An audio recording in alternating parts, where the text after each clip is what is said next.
So I was cooking blueberry pancakes earlier today, and it was me and my mom cooking, and I burned my arm. It's not too serious, but I'm keeping it protected so the air doesn't get to it. But let's just say I need to be a little bit more careful when it comes to cooking. Yeah. So, today's earlier accident has nothing to do with the reason why I'm making or doing this tag today. I was actually tagged a couple of weeks ago by Lauren from Lauren Johnson Reads to do the book cake tag, and I was going to do it when she initially tagged me, but I had like 2 vacations that I was on, and I'm just now getting over a sinus infection, so those are always lovely to have. So today I'm going to be doing the book cake tag, and thank you, Lauren, for tagging me, and I'm so sorry it's taking me so long to do the tag, but it's better late than never, so let's go ahead and get started. The first ingredient, flour. A book that was kind of slow in the beginning but picked up as it went along. For flour, I chose The Girl with the Dragon Tattoo by Stieg Larsson. I finished this book, I believe, last week, and I don't know if I've mentioned this in any of my other videos, but this is probably my second or third time trying to read this book because it is so slow in the beginning, and the plot and character development isn't all that interesting. In the beginning, you get introduced to this guy named Michael Bloomfix, and he is in this trial case because he's basically a journalist, and he ratted out some big, like, multi-millionaire or billionaire, and basically the guy ended up getting him back and suing him because of false evidence, and we see how he's trying to recover after the trial and trying to get his life back on track.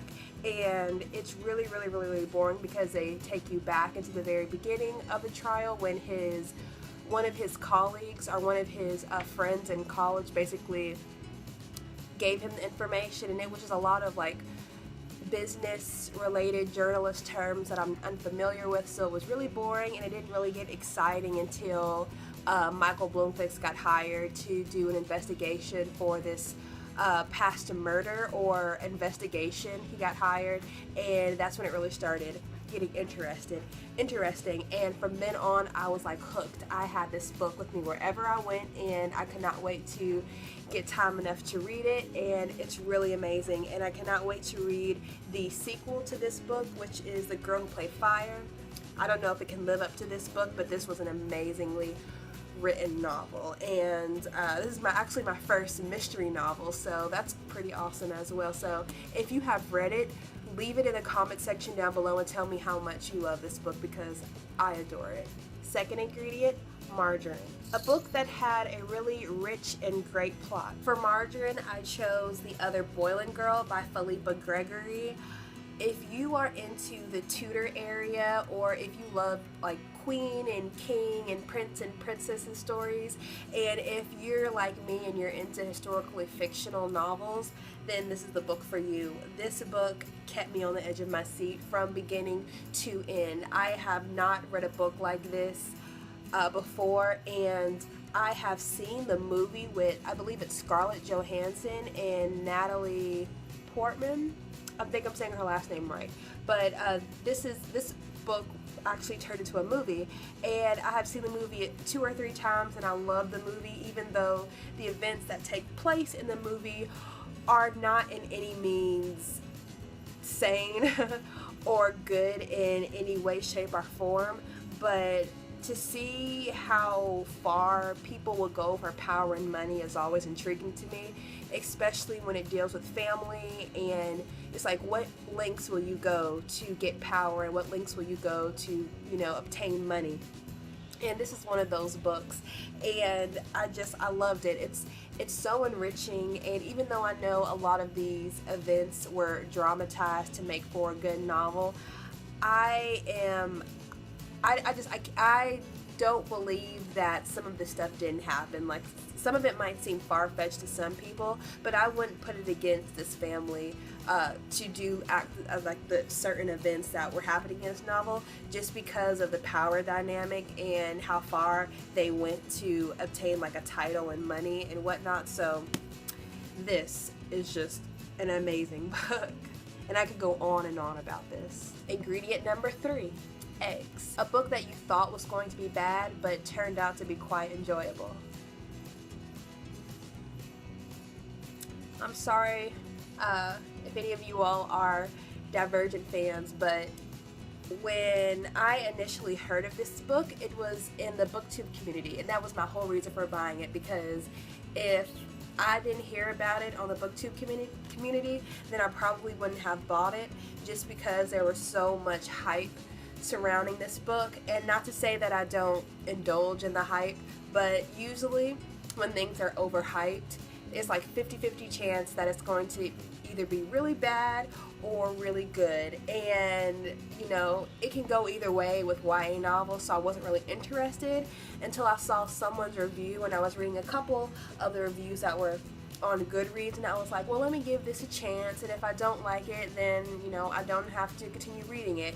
But this book was so amazing, especially not having read any really good trilogies in a while, since like Harry Potter and whatnot. Well, Harry Potter wasn't a trilogy, but like Hunger Games.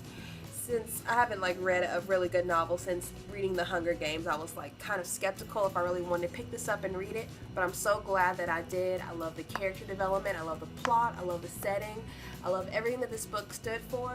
I didn't really enjoy the other 2 books, which are Allegiant and Insurgent, but you know, if the author would have stopped with this book, I would have been fine, because it was just an amazingly written novel. I'm so sorry that I sound weird. It's just my nose. Ugh, I hate having allergies. Ingredient number 4, sugar. A sugary sweet book. This was a no-brainer. Cupcake by Rachel Cohn. This is a book that is near and dear to my heart. I have read this book a couple of times. I love the character. And I love everything about this book. It's not one of like my favorite YA novels, but when I was a teenager, if I wanted to look for like a light read, something that wasn't too out there and something that I could finish within a couple of days, then I always reverted back to the Gingerbread series. And this is about a girl, and her name is Sid, I believe. Sid? Yep, I was right, Sid. And her dream is to have her own cupcake business one day, and she makes the most amazing cupcakes, you know, in all of her town. So throughout the book, they like describe some of the cupcakes that she makes, and even though I don't believe this inspired it, but I'm a little bit sure that it did. But when I was 16, when I turned 16, I actually got a cupcake cake, and this is around the time when I was reading this book, and I wouldn't put it past my old self to say that this book inspired me to have a cupcake cake, because prior to that, I wasn't a big fan of cupcakes. I mean, they're alright and all, but after reading a series like this, you would be hooked on cupcakes. And I always wanted to like go to New York, because that's where she moved to, and that's when she really started baking cupcakes. And I was like, I can't wait to go to New York and try their cupcakes. They have the best cupcakes. So yeah, I just decided this one. And if you haven't read the series, it's never too late, even though it is a YA novel and it's more for like preteen teenagers. It's a really sweet and, you know, nice book. Ingredient number 5, icing. A book that covered every single element that you enjoy in a book. The Fault in Our Stars by John Green. And I know that this book has been talked about a lot, and I'm pretty sure there's a couple of people out there that are tired of hearing about this book, but I'm gonna have to jump on the bandwagon with this and say that this is just one of those amazingly written novels. And like I said before, I'm not the type of person to really overhype a book, because everyone has their own opinions, except when it comes to Harry Potter. If you don't like Harry Potter, then you're just not human.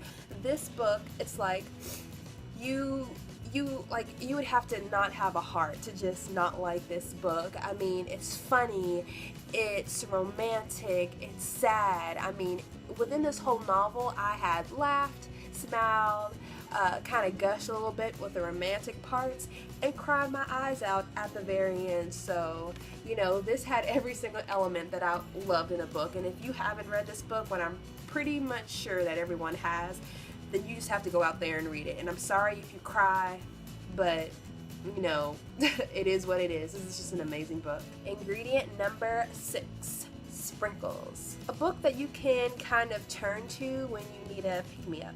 For that, I would say Just Listen by Sarah Dessen, but this book kind of represents all of her books, in saying that when I want to read a book but I don't want to read anything new, and I don't want to reread a book that I kind of already know what's going on or happening, I always find myself turning to a Sarah Dessen novel.